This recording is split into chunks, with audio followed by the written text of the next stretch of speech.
Hello, Radhe Radhe Instagram वासियों सबको, भाई बहनों को मेरा नमस्ते। ये आए हमारे तसी गांव से।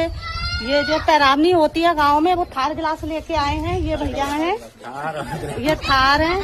तो भैया आप कुछ कहना चाहोगे इसके बारे में? हाँ, लाइक और फॉलो करो, शेयर करो।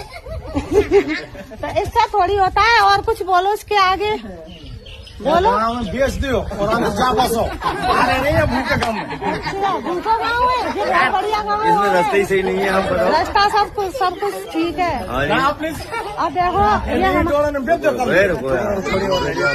ये कह रहे थे दीदी आप बहुत फेमस हो इंस्टाग्राम पे और उस पे फेसबुक पे, तो हमारे साथ में एक वीडियो बना लीजिए।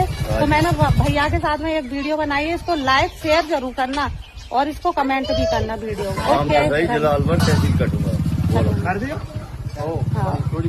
बोलो। तो गए भैया जी, देखो सारे लोग गए वीडियो बनवा के।